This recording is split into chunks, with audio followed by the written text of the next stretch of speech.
What's up, my peoples? Today on Gandhi's Thoughts, I'm going to be talking a little bit about the Team Throwdown playlist. Now, I throw my email up on my Twitter profile, and the reason I do that is because 140 characters doesn't really get any question across, period. 140 characters doesn't really get shit, I left the background. God, that sucks. I heard the echo. It's the worst thing in the world.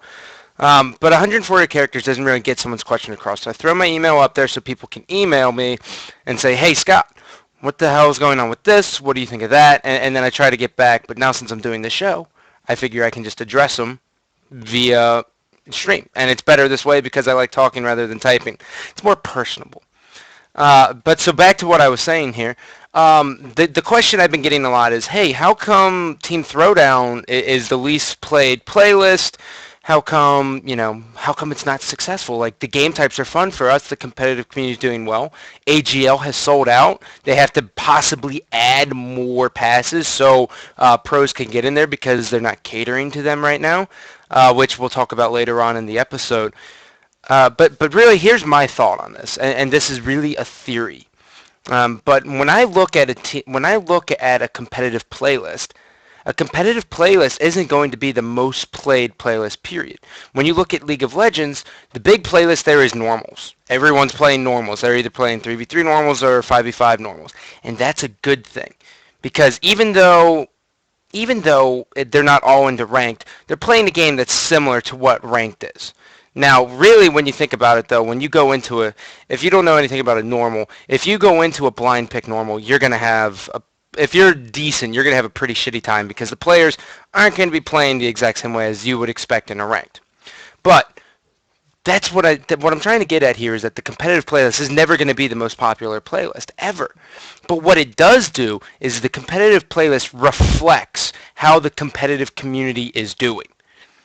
So, with that said, Team Throwdown, I think yesterday had like 1,400 concurrent on there. When I was searching, so it's not exactly the best thing out there, but it's still better than what it was before. Team Slayer Pro was having like 600 in there. But the big thing here is you can't look at Team Throwdown and say this game is alive or this game is dead. It's not going to work that way ever. Ever, ever, ever, ever, ever. What you can look at it though is, hey, look. Last week we had 1,100 concurrent in Team Throwdown. Now we're having 1,800. There seems to be a climb. There seems to be a static increase of people coming into Throwdown. So something is working here. The problem though is that I don't know how much of a climb it's actually going to get. And that's the big thing. That's the thing that scares a lot of people. But I'll tell you one thing.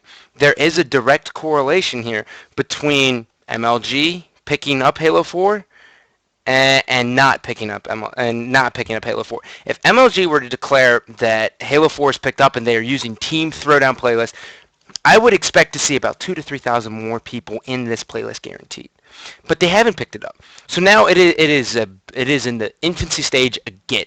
This is like pre-hardcore Halo 2. You don't know what to expect, and no one can put all their eggs in one basket and say, hey, look, this is going to work out or this is not going to work out. And it's scary as shit. It really is. There's nothing more scary than not knowing an answer to something. But as long as you embrace that and you say, you know what? We can do this. We can promote it. We can get there. Then things will start getting a little bit better. You just can't put all your eggs in this basket and say, oh, yeah, we're doing well. Because it's not going to happen that way. We were created by MLG. You have to understand, this competitive community was created by MLG. It was self-sustained by MLG. MLG ran other competitors out of the window. They ran out WCG. They ran out AGP, which were good events, and they had big prize money, but they tried to compete with MLG, and it didn't work out. So MLG came out on top. Now we have no MLG. So we went from having an arena, essentially, to having nothing. So now we have Arena Gaming League. And Arena Gaming League is a lot like MLG in, probably 2004, to be honest. They're probably about MLG 2004, at least from what I've seen from the setups. I've never personally been there, but based on the prize money and the setups, that's what I would say is like it's about MLG 2004. So we just have to dial it back a little bit here. But the big thing here is the more the competitive scene grows, the more people are like, oh my God, I want to go to AGL. Like, I need to go to AGL. And then they go, oh, well, what are the game types being played? And you go, oh, that's all in Team Throwdown. There's a couple differences. We probably won't see shutout, or we will see shutout, and a drift is to 3 flags instead of 5 flags. You start letting people know this, then people can start getting intrigued again into the playlist. But the big thing in here is somehow changing the mentality of Halo 4. Now, I know the 720 is coming out, whatever the fuck, that's irrelevant to me, and I don't really give a shit about it right now. But the big thing that we have to do is start changing the mentality of people. Right now, if you asked me 2 weeks ago, I would have said, game's fucking dead, it's a waste of time. Don't even bother playing it. And I'm being dead honest with you. And it's not like, one of the good things about this show that I want to do is I want to show you, I want to be 100% honest with you guys at all times. Like, there's not going to be any silver line. I'm not going to hide things from you guys. No, I'm going to tell you everything I know. Everything I get encountered with, every business idea, anything. I'm bringing you guys into this so we can all be on the same page. But the big thing in here is letting people know that AGL sold out. They sold out New Jersey and they sold out Nashville. That's huge. That is humongous. Look at how gay this cup is. Look at this. Look how fruity it is. It's my mother's cup. She's got like little owls. I think one of her students made it for her, but regardless, it's the only one, so I'm drinking it. But so we have to start painting this persona that really the Halo community is still here. Regardless of the prize money and everything, people get caught up. And this is, I was actually starting to think about this the other day, and people get so caught up in the fact of money and sponsors and trying to be a pro gamer, they lose track of really what was there. And what was there was doing something you love to prove that you're the best at something because you put so much time into it, because you enjoy the game, because you like the people online, because of everything else. People lost track of that. Once we started getting sponsors and tournaments, everyone kind of lost track of that gritty underground feeling that we used to have, that we used to possess, that we used to all harness inside of us. We all lost that. But now we have that chance to rebuild that. And then, it's going to happen again where, if Halo takes off again, or Halo 5, or Destiny, or whatever the game's called, which looks badass, even though I don't know the name of it, what'll happen, it's a cycle. We'll start off and we'll come back together and we'll say, oh my God, like here it comes. Like this, it feels good. Like we're this gritty underground league. We're like Fight Club, and I'm Edward Norton, and then my side ego is Brad Pitt. And we'll start coming together again, and it'll be underground. And then what'll happen is the sponsors will come in, and more money will come in, and then people will start selling out. And then you'll have people who get to the top, and then they fall off because they have someone, they're making money, they don't give a shit about their placements. Fuck it, I don't need to get on. I'm going to go out and drink because now I have money to drink and go out and party. But, that's always going to happen. That is the nature of the green monster, a.k.a. money. Money has this crazy effect on people. And a lot of people don't realize it's actually there until they stop and look back and they go, holy shit, like I turned into a douchebag. Like I was a complete douchebag when I was doing this, but regardless. So really what we need to do here is just to start looking on the bright side. Stop comparing ourselves to COD. Like, we're not going to get a COD X. We're not going to get a Halo 4 XP. I wish we could. I wish. That'd be badass. If we get, like, not even an XP, like maybe like a $100,000 event. The big thing, though, is you have to understand, like, COD XP is announced to the general public. Like, everyone knows it's there. Like, and people can get to it who are outside of pros. So that's like almost the equivalent of, the Major League Baseball games where it's like pitch a perfect game, get $1 million. People buy that shit. I hate baseball. I've bought one of them. I can't tell you anything about baseball. But I'll tell you what, if it's for $1 million to the general public just to play a video game, people are going to play it. So that's a big thing too, is you have to look at guaranteed tournaments. And guaranteed tournaments is something that COD was already having. COD, before the game even came out, had like a $10,000 tournament the next weekend that it came out. Fucking crazy. Halo hasn't had that. Halo had a pre-release at Dallas, which was an exhibition with no chairs, which is the direct slap in the face. But regardless, we had an event, right? No, that's not how it works. You can't just get disgraced and forget about it. That's something that's cowardly, and that should not be accepted ever. Uh, but really here, to wrap this part up, Team Throwdown, you can't look and say, why is Team Throwdown the least played? It's not because of the game types. It's not anything, but it reflects the competitive community, and that's it. So once you accept that whatever the competitive playlist looks like, that's how the competitive community is doing as a whole, then things start getting better. So when you start seeing more and more people in there, you can start chalking it up to, tournaments coming up, or people streaming, or online things, or 1v1 challenges, anything. And really, that's what we need. What we need to do is start incorporating a method of playing 4v4s online versus people. Like maybe money matches. Who cares? Like PayPal money matches. Set it up, something like that. Gambling. You know what I mean? Like fuck it. Gambling, you get that dopamine rush. Then you get to play games too. Like that's kind of sick. But I'm not promoting gambling here. All right, I can't do that. Even though I love it. All right, but I suck at it. I'm not good. Suck at poker. It's whatever. I'm tight as shit. I'm really fucking tight. Big 10 hens, that's it. That's when I go to the flop. But somehow we need to start incorporating something that's not game battles. That's everyone's own doing. Like they want to challenge people to 1v1s and stream it. Like they want to challenge people to 2v2s. They want to challenge them to 4v4s. Well, as soon as we start doing more and more of this, and we start bringing out that competitive nature, because a lot of people have strayed away from really showing who's the alpha. Everyone's like, fuck it, I'll wait for the land, and then they get slapped. Like, let's start bringing that out. If someone challenges you to a 1v1, you should grab onto that little kid and say, listen here, you faggot, you're coming with me, and you bring them in, and you play them 1v1, and you stream it, or you cap it, and you throw it on the internet and say, this kid was talking shit, I challenged him to a 1. He challenged me to a 1v1. Like the audacity. And then I beat the shit out of him. That's what needs to happen again. And I'll start doing it myself. I'll start dragging people out. If I have to be the one who sets the bar, then I'll do it. But really, we have to start pulling that competitive nature out of people again. Because if we can start challenging people to 1v1s, why the hell not? Like that's badass. Like 1v1s, even though like I don't even know what map to be played in this game. I guess simplicity. Definitely not shutout. Definitely not shutout. I'll tell you that right now. But the next thing, so that's going to be done for that part. But the next thing I want to talk about, and it's going to be short because I don't know really all the details on it, but from what I heard. So I guess yesterday or something along those lines, AGL, or Arena Gaming League, decided to cap their passes at 48. Correct me if I'm wrong, or 64, whatever it is, for Nashville.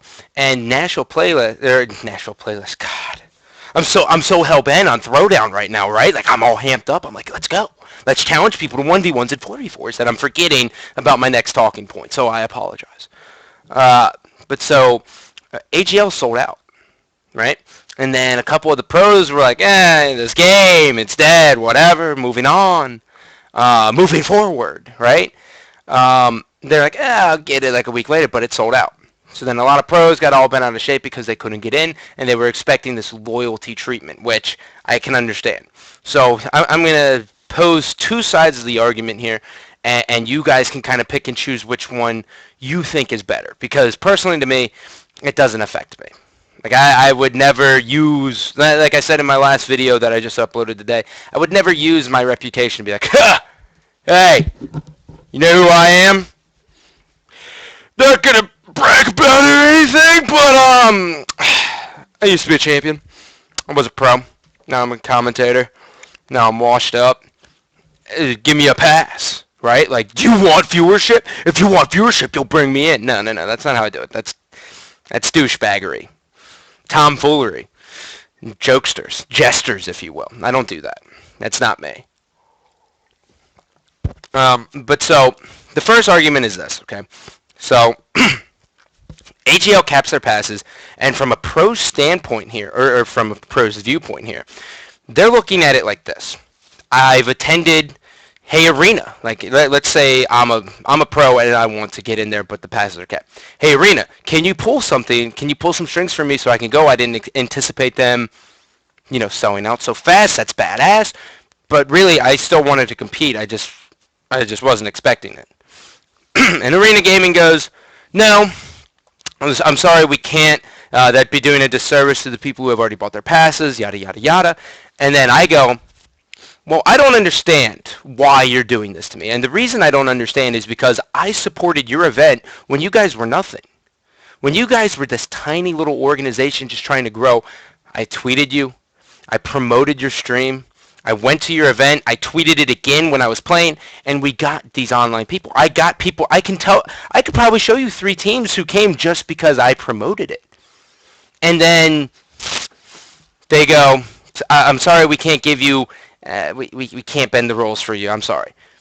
So the reason the pros are mad, or some of the pros would be mad, is because they feel like there needs to be some sort of a loyalty, right? Like when you help out a grassroots organization and you want to grow together, you're expecting some kind of, they scratch your back, I'll scratch theirs, you know what I'm saying? But it's not, that's not what happened here. So the pros, then, their argument turns into, well, I'm going to lose the face because I don't want to belittle them. I don't want to show what side I'm on, even though I don't have a side. Like I said, I really don't. I don't care. But so the pros then look at it like this. If you bring me, you bring the views. If you let these trash cans come and play, and you have X Sniper 223 and X Big Dog 754, who's going to fucking watch that in the finals? Like, that makes no sense. And that is a very valid point, because a lot of people watch because of the big names. But at the same time, it's kind of like, well, what can you do? Because other pros got it, but it may not be the best of the best. So that's kind of where it lies, right? So the pros, that's their argument. Their argument is, hey, look, we were there. We tried to help you. We helped you at a young organization. Now you're this like preteen. You're finally developing boobs. Like, you're probably going to get asked to the prom, even though you're only supposed to go to homecoming. And I'm trying to take you to homecoming. Like, I'm trying to take you to prom. Like, I want you on my side, girl. And AGL goes, oh, I'm sorry. This lacrosse player's helping me out now. And you go, well, I'm a football player. Like, more people come to my games than this. And then Arena Gaming goes, I don't know. Sorry. Rest in pieces. So the first one is the loyalty. They expected that loyalty to be there because they helped them out, and that's not what happened. And the second one that happens is with pros come viewership. That's irrefutable. Everyone knows that. It is science. So you can see why the pros would go to that. Now, looking at the other side, as I take a sip of water. Yeah, it's hot water, actually. I used to, I had coffee already today, but I really just wanted the hot water to kind of cleanse the throat. It's nice. You should try it. Put it in the microwave for 1:45. It's delicious. But so Arena Gaming's perspective is this. And I think, I'm not 100%, I don't really know the guys that well, but this is my take on the whole issue. Arena Gaming's like this. These pros helped me out before. Today, we're not babying pros anymore. We want everyone to be on this even playing field, no matter what, period. Like, everyone's equal. No babying treatment, no princess treatment. Everyone is on the exact same playing field. And so what they do is this. They open up the passes to the public. Okay? And the public goes, all right, sweet.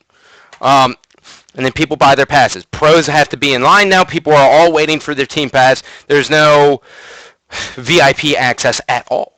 There's no VIP access at all. Everyone, they go live, and everyone bids on them at the exact same time. It is an episode of Storage Wars minus the bidding. It is really more of clicking. So you click, and you type in your PayPal and your credit card and everything, and boom, and then you got your team pass, right? So there's no Dave Hester in the back going, yep! There's none of that. So it's all online, and everyone's on the exact same playing field. Now, the reason AGL wants to do that is probably because, one, they look at MLG and say, well, one of the reasons MLG is kind of at this place where they're at with Halo, or why Halo's at this place is where they're at, is because MLG kind of babied the pros, and they did. They really fucking did. Like, I got special treatment, and in no way did I deserve it, but I'll take it because it made everything easier on me. But so, AGL The reason why they don't want to give VIP access to everyone is because of this even playing field, right? But another thing is AGL isn't taking the same approach as MLG. And by that I mean AGL isn't pushing pro players. They're not building these personas of players and saying, "Hey, look, this is Ninja. Ninja is our AGL pro. He is the AGL pro. We're going to keep pushing him, and we're going to paint this background story so you know what a Ninja is about, and he is an AGL pro, and this is how you can do it." They're not doing that. They just want people to come to their events. They want the nitty-gritty. They are saying, "Hey, if you want to come and compete and show that you're the best, come to this event. Everyone else is going to be here. Maybe, maybe not. It depends on if they're lazy or not." And that's kind of how it's going at this point right now. So the middle ground here, the only real middle ground that you can get at this point is because you have to look at the middle ground here. You can't be an extremist on one side or another. This is like Republicans and Democrats, right? On this issue, because it's so everyone's going to be so different, right? It's just going to be this big fucking, I have nothing creative to say there, but it's gonna be a big difference. And the big thing about that is how do you get to the middle ground? And you have to think about it for a little bit here. So really, AGL needs the pros to come because they need the viewership, because they need that ad revenue. Period. Done. That's it. Nail in the coffin, 100%, they need the viewership. On the other side, the pros need AGL. They need to make their money. They want to go and compete. They want to be the best in the game. So how can you scratch each other's back here? Well, one thing is you can say, well, pros, stop being lazy pieces of shit and get up on your ass or on your feet. I said dick and ass and whatever. Get up on your feet and fucking submit to our tournament when we go live like everyone else. I don't know why you guys can't do that. Pros aren't always going to be aware of that. That's a fact. I was kind of oblivious a lot of the times to a lot of things going on around me, and I expected this special treatment because you get used to it. You get used to being babied. So that's not going to happen, right? You're not going to get all the pros to all of a sudden take responsibility for their own actions, because people have a hard time taking responsibility for their own actions as it stands in real life. So how can you expect it when they're this pseudo superstar? It's never going to happen. One thing you can do is honestly give them VIP access, right? So let's say, well, you don't have to give it to all pros. You don't have to give it to all big names. Let's say you take however many AGL events there's been, and let's say you top 4, right? Let's take the top 4 from all AGL events. This is just a brainstorm here. This is what I would do. If I was AGL, this is what I would do. If you place top 4 in our event, the next event that we have, or the next event that we have coming up, if you have placed top 4 in a previous event, you get guaranteed access. But you only get one guaranteed access until you get top 4 again. This is going to do 2 things, all right? And so run with me. And so I can rewind here and I can slow it down here because I know I get kind of hyped up and shit. But so what I'm saying is this. So let's say AGL, I'm just going to throw cities out there, okay? Let's say AGL Columbus, I placed top 4. I got 4th, right? AGL Nashville is the next one. And I can't, and I'm like, okay, well, I need to go there. That's it. But I don't buy a team pass. Everything's sold out. But I still have this waiver that says, hey, I've placed top 4. I get guaranteed access. And so AGL goes, okay. Now, if the top 4 teams do that, if the top 4 teams are in the same boat as me at AGL Columbus and they don't register, but they have this waiver that says, hey, we get guaranteed access, that's 4 people added onto the bracket. That does not mess up the bracket at all. That's still, you can cut it down in half, and that's perfect. So that's a good thing. You can also do it with 8, but 8's going to get a little bit messy. You don't want to. So you have the top 4, and that's going to reward them for 2 things. 1, being good. And 2, being good. It's really, you're rewarding them for being good, and you want them to continue to come back. So then I show up with this. So AGL Nashville's announced, so I'm like, whatever. I got this waiver, whatever. I don't care. I'm going to go to school. Moving forward. Then everyone starts complaining, like, oh my God, I can't believe the pads are sold out. What do I do? And you go, well, I don't know about you, but me and my team have this, right? Now, the next thing that's going to do is promote teams staying together. because it's going to work as a package deal. And I know a lot of the fans really hate when teams break up, so that's awesome. This is going to be awesome for them with AGL because you're going to say, hey, wait, they have this team pass. They're sticking together. They are moving forward. They are going to Nashville because they need that guaranteed access because they didn't buy their team pass. Then that also gives people a reason to place top 4. Now, I don't know what the payout is. I think it's top 3. If anyone could confirm in the chat as I take a sip of water, I'm not 100%, but I think it's top 4. Okay, so it's top 3 is the payout. So top 3 is this payout, and then 4th place finally has something, right? That's it. That's perfect. So now 4th place has something to do. It's not like, oh my God, I lost loser semis to these trash cans, and now all of a sudden my world is crumbling around me. No, dude, relax. It's okay. You have this waiver. Look at it. Wave it around. Here it is. You can hold it. Hold it. You want it? And then AGL starts pointing back. I'm just kidding. Here you go. That's it. Then everyone's happy. That's perfect. That's awesome. That is the perfect middle ground. So you give waivers to the top 4. These are essentially your pros. Then people never have to worry about it. And also another thing is they're going to have to keep track. A big problem here is they would have to keep track of who's used their waiver and who hasn't.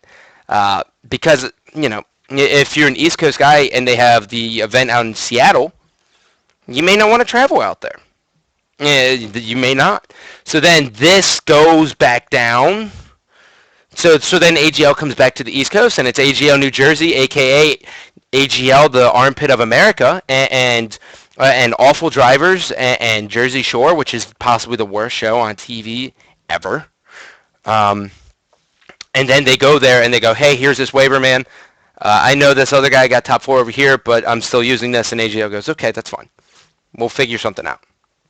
Done deal. There we go. That's it. That's it. That's my theory. I hope you guys enjoyed the rambunctious thoughts that I have that bounce in my head in hopes to... No, Buck Wild is one of the worst shows ever.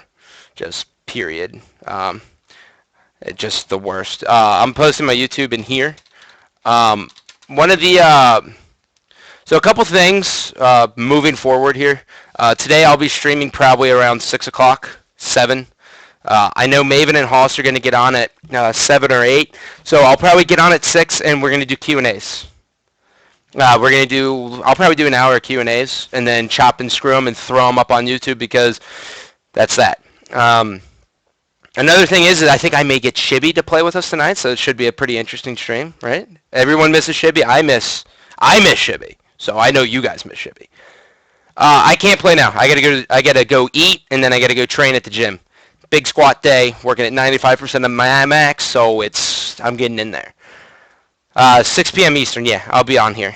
And then if anyone else has anything else that they want to ask real quick, feel free. But really, 6 o'clock is going to be the big Q&A. You guys, we can knock it out of the park. And really, any question goes. We don't need...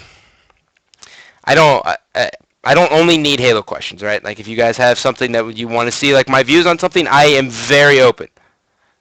Very open. Where is DMAC? DMAC is playing NBA 2K. He is somehow decent at a video game. He's like 83-2 online or something retarded. And he's like, dude, I think I'm going to compete in this game, you know? And I'm like, whatever, dude.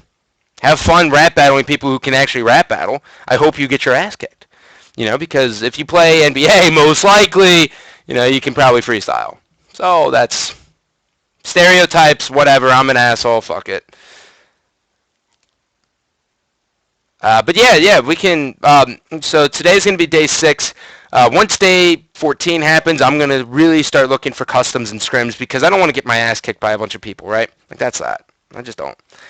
Am I a Republican or Democrat? Real quick, I am a libertarian. And this is the reason I am a libertarian is this one reason and this one reason only. I barely know what's good for myself. Right? Like I can barely tell myself what's good for me. I still eat chips, cookies, everything. I drink on the weekends every once in a while. Who am I? If I barely know what's good for myself, how can I tell you what's good for you? Right? I know people I know people who can drink every day.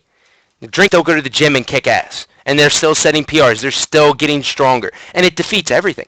I know people who smoke pot every day and are successful. I know people who smoke pot every day and are the biggest lowlifes that I've ever seen in my entire life. Like, that's that. And so really, everyone is their own special individual snowflake, right? Like, everyone's different. Oh, this one's a little bit bigger than that one. Oh, this one's about the same, but they look a little bit different. That's it. So really where I'm coming from with this is you do what you do, and if it works for you, awesome. If it doesn't, you either need to make a change or you can still live your life. I'm not going to infringe on it, and I don't want to ever tread on you. So don't come into me and tread on me. You know what I'm saying? Like, that's it. Ron Paul, sorry he's old and decrepit, and he's probably never going to do anything, but that's that. So moving forward, thank you guys for tuning in. I will be streaming later today at 6 p.m. Q&A. Be there. Love you.